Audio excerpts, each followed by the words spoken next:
You're talking about phone companies. I'd just like to thank Direct, the phone company that we have up here by the ranch, that I want to thank them for making this the hardest broadcast week of my 50-year career. And it just gets better and better.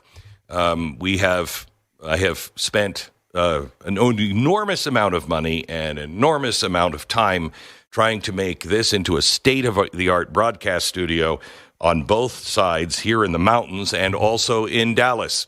And since Tuesday, we have had nothing but problems because Direct works with a company named Zayo. And apparently somebody can't get the message to Zayo that they have problems in their lines. So if you are a customer of Zayo, you might think twice. If you're a customer of Direct and you happen to be talking to them, you might want to thank them for their speedy service in fixing the problem on their communication system. All right. Hello, Stu. How are you? Great, Glenn. Yeah, I'm fantastic. I'm not a customer of either one of those companies, so I'm doing pretty well. Yeah, so you're good. You're good. You're good. Zayo sounds really great. They're right on top of it. And the good news is they've had 3 or 4 days to fix things, but we can't get a hold of them anymore. But I'm sure they're working on it right before this 3-day weekend. Well, no work will be done. So we'll be going into next week with the same problems. Thank you, Zayo, and thank you, Direct. Anyway, so let's talk about what happened in Washington yesterday. We told you about the shooting of these 2 kids. You know where they were, Stu? They were in Washington. These 2 Jewish people. They were about to get married. He just bought a ring for her this week, and then they were going to Israel next week, and he was going to propose to her. You know where they were when they were shot down by this socialist radical? I know they were in Washington, D.C., right by the museum. What were they doing there? That I don't know off the top of my head. I know they were across the street from the FBI building, which is kind of interesting, and 2 blocks away from the DC police. So interesting place for this murder to occur. But what were they doing? No, but you know what? Washington, D.C. is perfectly safe. I think they have that. I think they have that down. They were actually at a fundraiser to help the people of Gaza. So they were at a fundraiser to help the people of Gaza with food and everything else, and the Free Palestine guy comes in and shoots them. And it was pretty amazing. Yeah, if there's one thing we have learned very clearly over the past couple of years is being a Jew and being in favor of the people in Gaza does not protect you. Ask the people on October 7th who were right across the border and lived there because they were so friendly, many of them, to Gaza and wound up getting murdered on October 7th. One side actually cares about human life. One side cares about life. The other is only about death. So they were at Access, the Young Diplomats reception, and all of the attendees, what they were doing there was discussing how to bring more aid to the Gaza Strip. And they're shot down. Have you heard anybody really talk about that at all? No. I mean, don't you think that's kind of an important part of the story? A huge part of the story, you'd think. But of course, does it really matter? They were, to the left and to the Hamas side of the left, it doesn't matter. Are they Jews? That's the question that they need the answer to. Yeah. Are they Jews? Okay, so the murderer, we're going to get into him here in just a second. Let me just paint the scene for you. He comes out and he has a H&K 9mm pistol. He shoots it 21 times at these 2. 21 times. That's rage. He then reloads as Milgram, the girl, is trying to crawl away. She's been injured, and she's trying to crawl away from him. He reloads and shoots her more. He then drops the weapon, and he runs into the museum. Now, when he runs into the museum, all of the Jews in the museum, they think he's a victim. And one of them said he was soaking wet. He was wearing a suit, glasses, brownish black hair. He was in a state of shock. He came in. He was pacing. We thought he was a bystander. So someone brought him over water, set him down, and kept checking in on him to make sure he was okay. Then when he collects himself, he produces his scarf, and then he says, I did this. I did this for Gaza. Free, free Palestine. From the river to the sea, there's only one solution. Yeah, what is that solution? It sounds like maybe it's an end solution. That's not quite right. A concluding solution? Kind of close. A concluding. Hey, how about a final solution? Oh. Yeah, that one works. So police come. They arrest him. He admits everything. He says he did it for Palestine. Now we find out that he has ties to a radical left-wing group, Party for Socialism and Liberation. Now, Stu, do you know anyone at all on the national scene that has been saying, this is coming because socialism always produces this? You know, anybody at all you can think of. I heard a show once, maybe every day for 20 some odd years that was talking about this. Yeah. Mm-hmm. Yeah. But no. The radicals you need to worry about are the Christians. So he's well known to the Chicago police. Law enforcement sources have told the New York Post that he was a regular fixture at protests for causes including the 2014 police shooting of teen Laquan McDonald, Black Lives Matter, and more. He has recently been on all the rallies opposing the war in Gaza. Now, this is how pathetic and a loser this guy is. He has a GoFundMe page, and it dates back to 2017.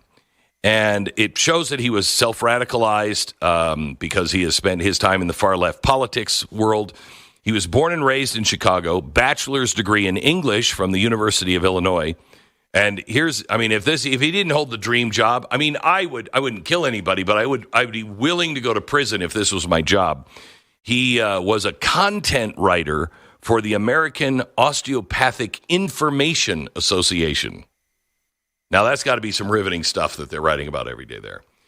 Now, his GoFundMe page raised a lot of money for him. He was asking for donations because he wanted to go to the People's Congress of Resistance, which was a leftist gathering in Washington, D.C. that rallied under the slogan, Stand Against Imperialism, Down with the Warfare State. In other words, destroy America. And he needed money to be able to go, and so he put a GoFundMe page together, and he garnered $240 in donations. So he didn't go. But he described himself online as a son of an Army National Guardsman who was deployed in Iraq. Now listen to this. This is what he wrote. When my dad came home from Baghdad, he came back with souvenirs. One of them was a magazine pouch with a warning in Arabic to back away or my dad would shoot and kill you. He joked the print was so small an Iraqi would be dead long before they had a chance to read it. He also gave me a patch of an Iraqi national flag that he once ripped off an Iraqi soldier's uniform because he could. He concludes, I don't want to see another generation of Americans coming home from genocidal wars with trophies. Fast forward to this week, police now are investigating whether he penned an anti-Israel manifesto in the hours leading up to the bloodshed. They have a screed that was dated May 20th, and he says the killings are an act of political protest ignited by the war in Gaza. Stu, when you gun somebody down in the streets as a political protest, what is that actually called? It starts with a T, I believe. T. Yeah. Terrorism. Terrorism. Yeah, terrorism. Mm-hmm. Yeah. He says an armed action is not necessarily a military action. It's usually not. Usually it's in the theater and a spectacle, a quality it shares with many unarmed actions. But those of us against genocide have forfeited our humanity. Oh, yeah, you did. You did. When the FBI stormed his house in Chicago, the neighbor said the same thing. No idea. He was just a quiet, nice guy, He did have a few signs in his windows, justice for Wadia, a reference to the 6-year-old Palestinian-American boy who was stabbed to death in Chicago by his landlord. In October 2023, the landlord, incited by the war of Israel and Hamas, went in and stabbed the boy to death. Okay, so he wanted justice for that kid. And apparently he didn't get it because the guy who stabbed the boy went to prison for murder. What more justice can man give? Because any justice beyond that isn't justice. And if you want more justice than that, you got to wait until that man dies, and then God deals him justice. The only thing man can do is take him off the street and put him in jail. And if it wasn't for you socialist slugs, the guy would be strapped to an electric chair by now. But no, you want justice for people who kill people. Except if they kill the people you like, then you want justice, and you'll go out and kill other people because they're only rotting in prison for the rest of their life. Do you see how insane all of this is? By the way, outside of his door, he had all kinds of signs, including a Hello Kitty sign. So I don't know how that one works into it. Now, online, he has posted, now see if any of this sounds like, I don't know, maybe we should follow these breadcrumbs. They're not even crumbs. They're whole loaves of bread and 50-pound sacks of flour. He posted praise for Luigi Mangione and wrote "Death to America." On New Year's, this is great. What do you tweet on New Year's, Stu? What do you do? Happy New Year. Happy New Year, yeah. Right? Happy New Year, mm-hmm. Yeah. He did that. Happy New Year. Death to Israel. Oh. So he added a little thing, but one post claimed 80% of the country applauds the targeted annihilation of healthcare insurance executive. Wow, that's a troubling stat. It's actually kind of close to true. What is it, about 50% or 40%? When Trump won in November, he posted to X, "Don't blame me, I voted for Hamas." Another post from December said, "Violence does not have to happen, but if it does, then it should." Oh my gosh, that is so deep and profound. It's almost like he writes for the American Osteopathic Information Association every day, because that's deep, that's poetry. Violence does not have to happen, but if it does, then it should. Deep.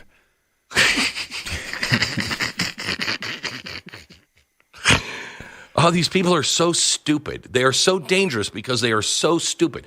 What the hell does that mean?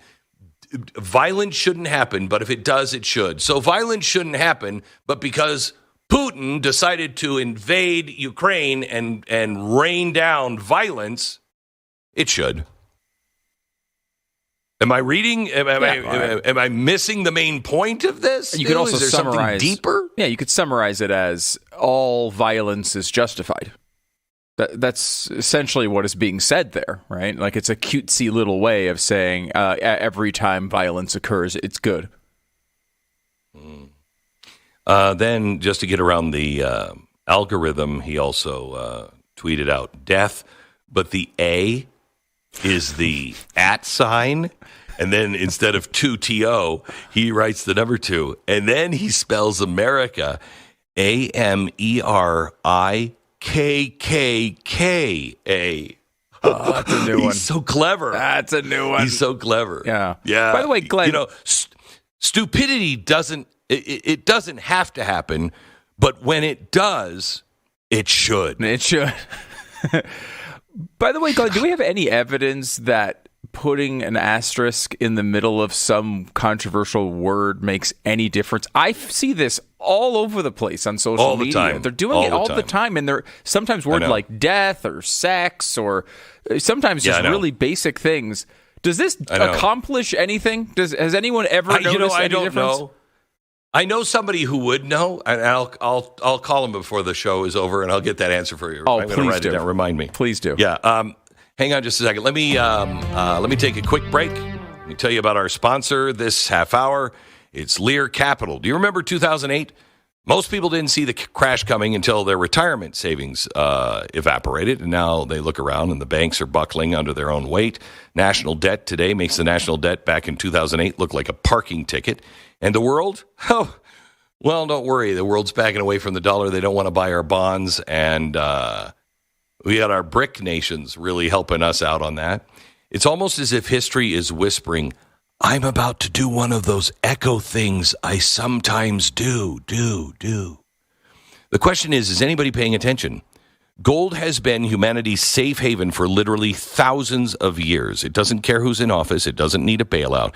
And when paper currencies stumble, gold stays strong and weathers the storm. That's why it is now 24 months after they were saying, maybe it'll break 2,000, and everybody said, that's crazy. It's now at 3,300 because the world has gone insane.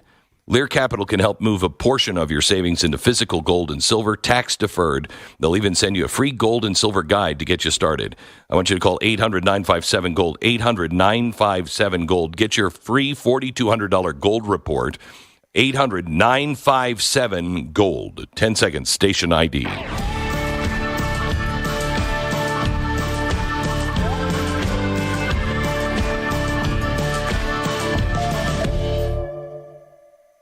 Oh, by the way, the shooter, he also worked, let me see if I can get the name of this. He also worked for an education group backed by the Ford Foundation and the MacArthur Foundation, bringing shootings on the streets near you. As long as the shooter is a person like you.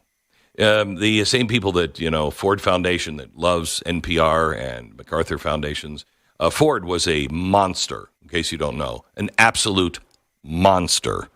And what he's done with his wealth is absolutely monstrous. But I think I want to do a series on some of these guys. Because they always say the robber barons. No, forget about robber barons, please. The guys who built the railroads, they're the robber barons. You know who the ones that really stole from America? Ford and Rockefeller. And they didn't take our money. They took our freedom. They took our history. They took our health care.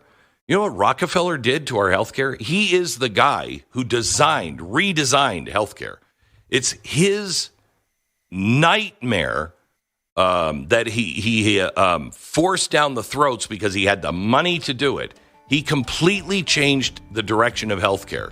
The reason why we have the healthcare we have right now, and not the good parts of it, but the bad parts of it, is because of the Rockefeller Foundation, and John D. Rockefeller, and the good people at the Ford Foundation. So congratulations, Ford Foundation and MacArthur Foundation. You know how to hire them. You got another shooter on your list. This is Glenn Beck. Ever notice how the person who laughs off emergencies is always the first one to panic? They laugh it off and they're like, well, I know whose house I'm going to. Yep, and I got bullets with your names on it. The wind picks up, the lights flicker, and suddenly they're losing their mind and storming to the nearest grocery store, calling you in a full panic. And they're out there with all the other panicky people, hoping against hope that the bread will still be there and there'll be water and toilet paper.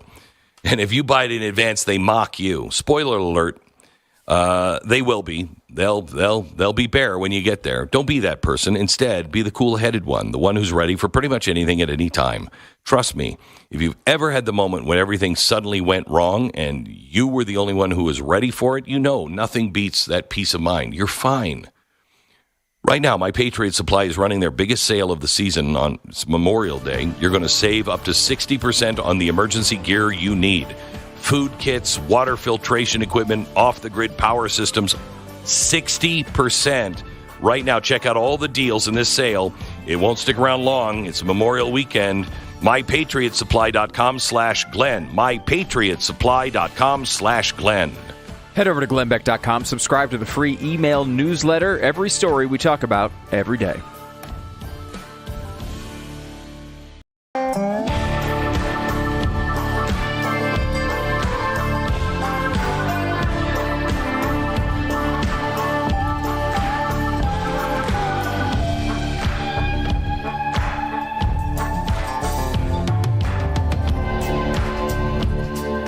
Hello, America. Welcome to the Glenn Beck Program. It's Memorial Day weekend. There's good news. If you're traveling anywhere this weekend, more good news. Gas price lowest this weekend on Memorial Day weekend since it's been since 2003. Now, you might say, but Glenn, it's $3 a gallon. Yes. But I remember it was less than $3 a gallon in 2003. And you'd be right. It was $1.53. However, the slight caveat on the happy part is your dollar has lost about half its value. So $1.53, what you could buy in 2003 for $1.53 now costs $3. So, but just remember, it's the lowest that it has been. So that is good news. The inflation thing might be a problem we should work on. Really? How do you stop something like that? Is there a path to maybe try to reduce inflation over a long period of time? You stop spending so much money, and you don't print money. Or borrow money like that. Well, what if instead we try to get like $50 trillion in debt? Would that be another path to success? What is your goal? I was hoping to lower inflation. Would that work? No, that would not work. No, I just wanted to make sure that you weren't one of the Marxist radicals that were like, collapse the system. Oh, okay. Because that would work. That would work for that. Mm-hmm. Yeah, that would. Good. That would work for that. Let me give you some more good news here. Let's see. The former candidate who threatened to hire a Russian-Ukrainian hit squad to kill Anna Paulina Luna, going to jail, in prison. Yeah. So we got that going for us. There's some good news. Law enforcement is beginning to work. Supreme Court has sided with Trump on the firing of officials from independent federal agencies. So he can remove without cause executive officers who exercise that power on his behalf, subject to very narrow exemptions. A Trump judge has also killed Biden's requirement that employers accommodate workers' efforts to abort their own unborn children. You know what? I can't come in tomorrow early because I'm going to take the abortion pill, and I might be hemorrhaging almost to death on my bathroom floor. But they assure me that it's completely safe. So, but you still have to pay me for that. No, you don't have to do that. Glenn, not every host can work in the story of someone hemorrhaging after a failed abortion into the good news segment of the program. But you did it. That's Radio Hall of Fame right there. I did it. Thank you. Yeah, Thank you for recognition on this, dude. Thank you. Finally, somebody sees the talent that I have. And there you have it. Another example of why Glenn Beck is in the Radio Hall of Fame. Thank you. Senate has now voted to overturn California's EV mandate. That is a huge defeat for climate activists, and I weep for them. While we're there with the EPA, I don't know if you saw Zeldin testifying in front of Congress, but oh my gosh, it was almost conservative porn. I like Lee Zeldin a lot, and one Senate Democrat coming after him, and Zeldin turned and said, the American taxpayers, they put President Trump in office because of people like you. Because what he was saying is we're cutting the budget of the EPA because there's waste, there's fraud, and there's corruption. And he decided, they didn't like that. And so Senator Sheldon Whitehouse from Rhode Island, he's looking at, and he says, wait a minute, you are lying about the waste, fraud, and abuse. And he said, no, Senator, I'm not. We're just not going to waste dollars because you insist on EPA, the EPA lighting taxpayer dollars on fire. We're not going to do it. And he came back. He said, "You don't even know. You have nothing. You can't even tell me any of these cuts." He's like, I could go through all of them. I'm prepared to go through all of them. And that's when Ed Markey, another superhero from Massachusetts, he said, "Well, provide that list. Provide the list of waste, fraud, and abuse." And then Zeldin said, "Okay, well, let's start here. Provide the list." And he's like, "I got it. Let me just." As soon as he starts, he interrupts him, and then he's like, Zeldin just keeps talking, and Markey says, "I reclaim my time. I call my time back." They had no, and Zeldin said, "You don't want me to go through the list of all the evidence of waste and abuse. You don't care about the conflicts of interest. You don't care about all of the unqualified recipients. Every time I start to give it, I'm happy to go through the list, but you declare there's no evidence, but you don't want me to even go through the list. Every time I talk, you talk over me." The Democrats are just, they are really floundering. By the way, and maybe we're going to see some more justice here. Act Blue officials, they have been asked to come to testify in front of Congress, and because Congress is doing a foreign donations probe. Now, Stu, foreign donations, that would be like if Trump was being funded by the Russians. That's a pretty big deal, right? I remember that being a really big deal. Sure, yeah. He's getting money from foreign governments. He's on the take from foreign governments. And then, of course, we had Biden, who was taking all kinds of cash from several foreign governments. Maybe it's only if you have one foreign government giving you money. I'm not sure. But they made a really big deal about that with Trump. Nothing about Biden.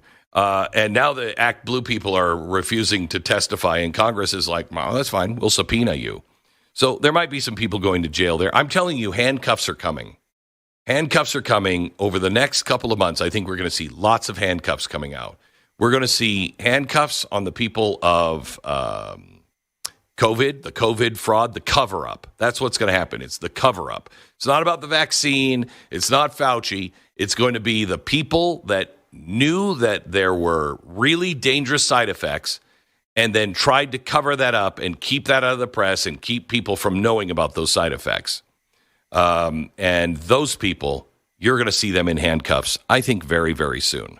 The church, and it won't be just political people. A church and 20 people have been charged in a $60 million Medicaid scam. The AG from Arizona has accused the Happy House Behavioral Health LLC. The Happy House Behavioral Health Sounds like LLC. Fun. Well, to me, the first phrase that pops into my mind is, "Would you like rub down at Happy House?" Oh, no. I'm just saying. Mm-hmm. It's what comes to mind. Mm-hmm. Anyway, they took taxpayer funds for services it neither provided or only partially delivered, and then they were billing for services for clients who were deceased or in prison, so they couldn't have given them those services. I guess no rubdowns in prison. It's always sad when you have that situation. When you lose the rubdowns in prison, it's always very, very sad. John Deere is deciding, you know what, maybe we should be a little more American because, after all, we are John Deere. John Deere, who is, if memory serves me correctly, kind of a radical, out of step with the heartland of America kind of company. But really? They've seen the light. They've seen the light. They're going to invest $20 billion in U.S. operations over the next 10 years. So that's a couple $1 billion they're pouring into our manufacturing and job creation in our local communities. So congratulations, John Deere, for stepping to the plate. There's a federal probe now with Media Matters.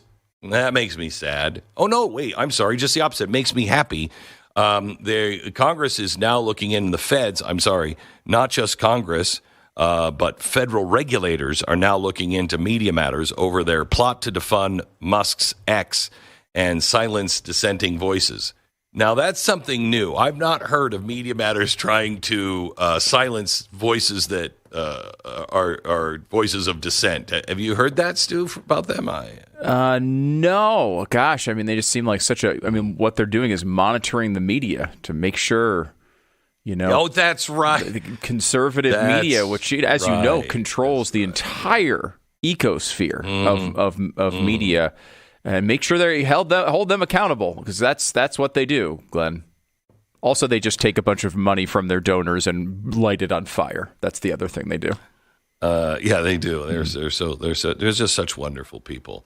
The U.S. Mint now is following through on the death of the penny. The last order for pennies has just been given, and so they're stopped producing metal pennies. Now I just want to ask, are we doing cardboard penny? Why is it phrased that way?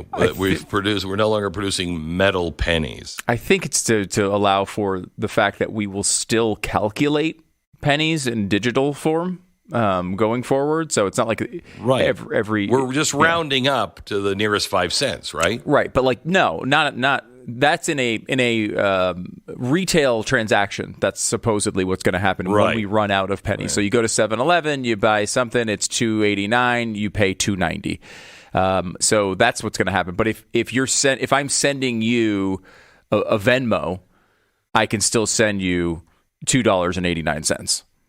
Right, digitally. So I can. Yeah. So my digital. Wow, wouldn't it be great if we had a central bank digital currency? It would make all these penny things so much easier.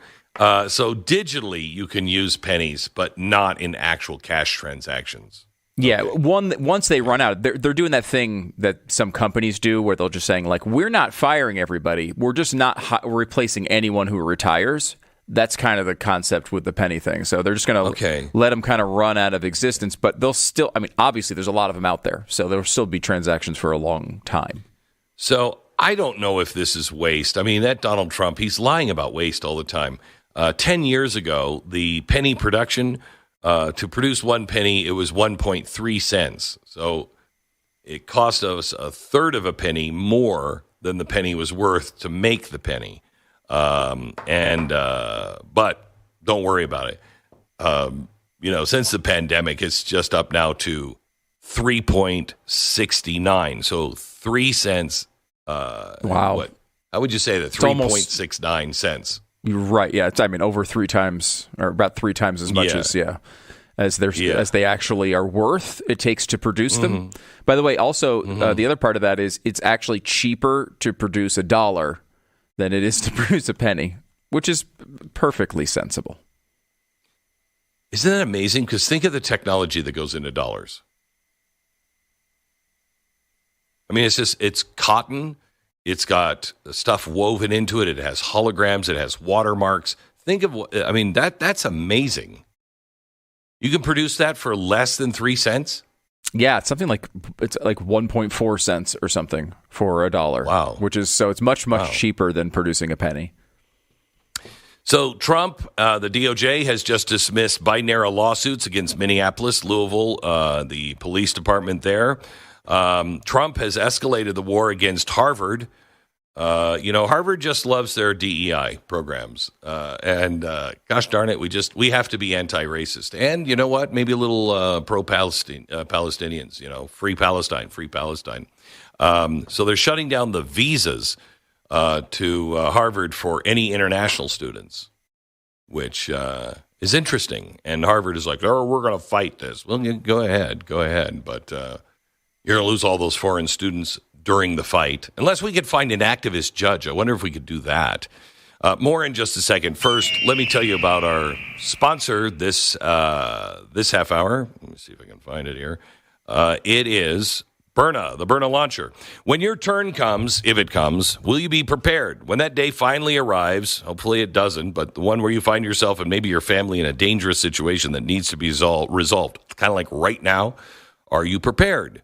Maybe you carry a gun, and that's good if you do, but if you can't take a gun everywhere, plus if you ever use a gun, you shoot to kill.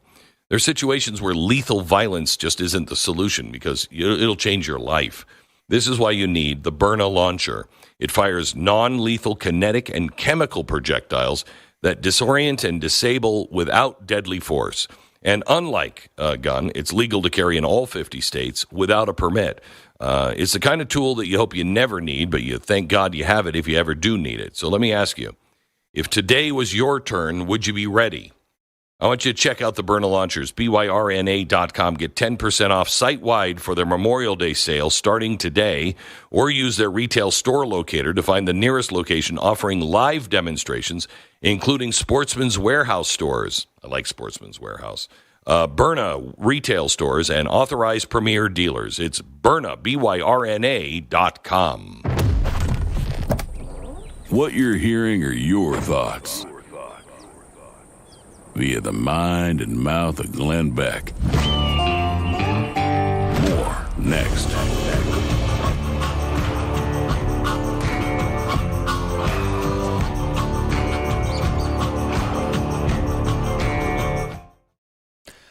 We talk a lot about, all over the globe, religious persecution. It's one of those stories that we talk about but doesn't get a lot of attention in the mainstream media. There is a documentary that covers this. It looks at this issue. It's called A Faith Under Siege. It's Russia's hidden war on Ukraine's Christians. The film focuses on a region once known as the post-Soviet Bible Belt. And this is was, at least at one point, a rapidly growing community of evangelical and Protestant believers. And they became, of course, a target in this war. And it's brutal what's going on over there. It shows the seized churches. It shows tortured pastors, abducted children. All of this is going on, and people trying to keep their faith alive as they are fighting for their earthly lives as well. What you get is footage and firsthand accounts from people living in these regions. They have the video. They show you all of this, and it's tough to watch, but it's something that's important to know about. It covers stories that don't always make it into the mainstream media coverage. The filmmakers wanted to document what's actually going on in these communities, and they have a prayer guide there. They have ways you can help as well, and that's, of course, important. But it's important for you to know this stuff is going on. We talk about this stuff all over the world. We should know about each instance of it. Whether you're interested in viewing the documentary or using the resources, go to faithundersiege.com. It's faithundersiege.com, faithundersiege.com.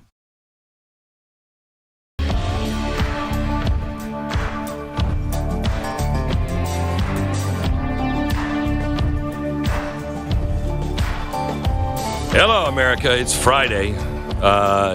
Today on Blaze TV, you can find episode 258 of the Glenn Beck podcast, the interview podcast. Ro Khanna, congressman from California, a guy who I don't agree with at all, but he is showing up at really odd places trying to talk reason. And we've wanted him on a couple of times during the show because sometimes he's very right, sometimes he's very wrong. But we could never get him on. But then last week we were surprised because they called us and said, hey, we would love to do that podcast with Glenn. And we're like, really? So my first question was, it doesn't have anything to do with you running for president and trying to, put your arm out to conservatives, does it, the congressman? It is a fascinating conversation. I think you'll really enjoy it. We don't agree on much, but it's a great conversation. Episode 258, Congressman Ro Khanna on the Glenn Beck podcast, out everywhere tomorrow. Is Glenn Beck.